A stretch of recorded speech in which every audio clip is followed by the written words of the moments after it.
ಮಹಾಲಯ ಅಮಾವಾಸ್ಯೆ ಈ ರಾಶಿಯವರಿಗೆ ತುಂಬ ಲಕ್ಕಿ. ಪ್ರತಿ ಕೆಲಸದಲ್ಲೂ ಸಕ್ಸಸ್.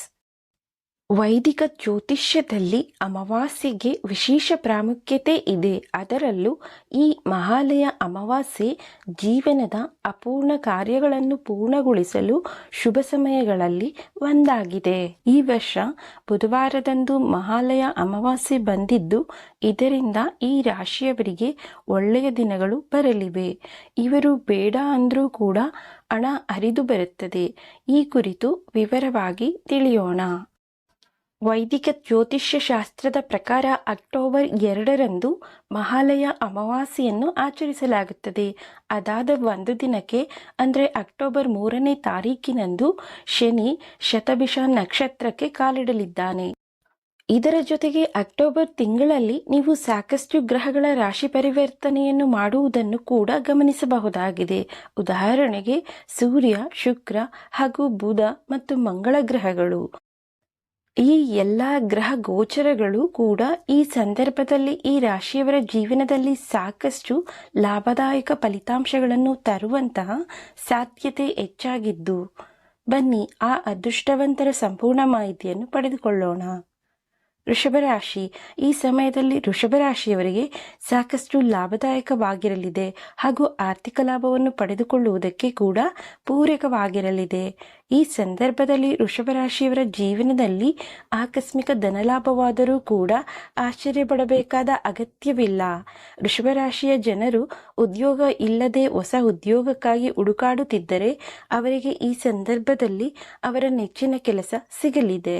ಈಗಾಗಲೇ ಉದ್ಯೋಗದಲ್ಲಿ ಇರುವವರು ಕೂಡ ಸಾಕಷ್ಟು ನಿರೀಕ್ಷಿತ ಫಲಿತಾಂಶಗಳನ್ನು ತಮ್ಮ ಕೆಲಸದ ಮೂಲಕ ಪಡೆದುಕೊಳ್ಳಲಿದ್ದಾರೆ.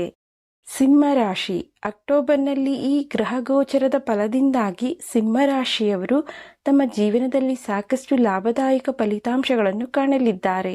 ಸಮಾಜದಲ್ಲಿ ನಿಮಗಿರುವಂತಹ ಗೌರವ ಹಾಗೂ ಪ್ರತಿಷ್ಠೆಗಳು ಹೆಚ್ಚಾಗಲಿವೆ ಹಾಗೂ ಈ ಸಂದರ್ಭದಲ್ಲಿ ನಿಮ್ಮ ಜೀವನದಲ್ಲಿ ಆಕಸ್ಮಿಕ ಧನಲಾಭ ಆಗುವಂತಹ ಸಾಧ್ಯತೆಗಳು ಕೂಡ ಇವೆ.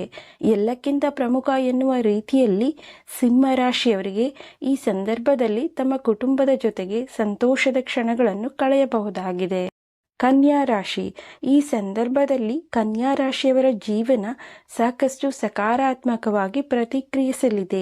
ವಿಶೇಷವಾಗಿ ಮಾಡುವಂತಹ ಕೆಲಸದಲ್ಲಿ ಆತ್ಮವಿಶ್ವಾಸದ ಹೆಚ್ಚಳದಿಂದಾಗಿ ಉತ್ತಮ ಫಲಿತಾಂಶವನ್ನು ಕನ್ಯಾ ರಾಶಿಯವರು ಪಡೆದುಕೊಳ್ಳಬಹುದಾಗಿದೆ. ನಿಮ್ಮ ಕಾರ್ಯಕ್ಷೇತ್ರಗಳಲ್ಲಿ ನೀವು ನಿಮ್ಮ ಕೆಲಸದಲ್ಲಿ ಅತ್ಯುತ್ತಮ ಪರ್ಫಾರ್ಮೆನ್ಸ್ ನೀಡಬಹುದಾಗಿದೆ. ನಿಮ್ಮ ಕೆಲಸದ ಶೈಲಿಯನ್ನು ನೋಡಿ ಉನ್ನತ ಅಧಿಕಾರಿಗಳು ಕೂಡ ನಿಮಗೆ ಪ್ರೋತ್ಸಾಹ ನೀಡಲಿದ್ದಾರೆ. ಇನ್ನು ಈ ಗೋಚರ ಫಲಗಳು ನಿಮ್ಮ ವೈಯಕ್ತಿಕ ಜೀವನದಲ್ಲಿ ಕೂಡ ಸುಖ, ಸಂತೋಷ, ನೆಮ್ಮದಿಯನ್ನು ಹೆಚ್ಚಿಸಲಿದೆ. ಮಹಾಲಯ ಅಮಾವಾಸ್ಯೆ ಪರಿಹಾರ: ಹಸುವಿಗೆ ಹಸಿರು ಮೇವನ್ನು ತಿನ್ನಿಸಿ. ಈ ದಿನದಂದು ಮುಸ್ಸಂಜೆಯಲ್ಲಿ ಹಸುವಿಗೆ ಹಸಿರು ಮೇವನ್ನು ತಿನ್ನಿಸುವುದರಿಂದ ಪೂರ್ವಜರ ಆತ್ಮಕ್ಕೆ ಶಾಂತಿ ಸಿಗುತ್ತದೆ. ಸಂಜೆ ದೀಪ ಹಚ್ಚಿ 2, 5 ಅಥವಾ 16 ದೀಪಗಳನ್ನು ಬೆಳಗಿಸಬೇಕು. ಈ ದಿನ ಬಡವರಿಗೆ ತಮ್ಮ ಸಾಮರ್ಥ್ಯಕ್ಕೆ ತಕ್ಕಂತೆ ದಾನ ಮಾಡಬೇಕು. ಸರ್ವಪಿತೃ ಅಮಾವಾಸ್ಯೆಯ ದಿನದಂದು ದಾನ ಮಾಡುವುದು ಅತ್ಯಂತ ಮಂಗಳಕರವೆಂದು ಪರಿಗಣಿಸಲಾಗಿದೆ. ಈ ದಿನ ದಾನ ಮಾಡುವುದರಿಂದ ಪುಣ್ಯ ಫಲಗಳು ಸಿಗುತ್ತವೆ ಎಂದು ಹೇಳಲಾಗುತ್ತದೆ. ಶಾಸ್ತ್ರಗಳ ಪ್ರಕಾರ ಈ ದಿನ ಬೆಳ್ಳಿಯನ್ನು ದಾನ ಮಾಡುವುದು ತುಂಬ ಒಳ್ಳೆಯದು. ಸ್ನೇಹಿತರೆ, ಈ ಮಾಹಿತಿ ನಿಮಗೆ ಇಷ್ಟ ಆಗಿದ್ದರೆ ದಯವಿಟ್ಟು ನಮ್ಮ ಚಾನಲನ್ನು ಸಬ್ಸ್ಕ್ರೈಬ್ ಮಾಡಿ, ವಿಡಿಯೋಗೆ ಲೈಕ್ ಮಾಡಿ, ಶೇರ್ ಮಾಡಿ, ಸಪೋರ್ಟ್ ಮಾಡಿ.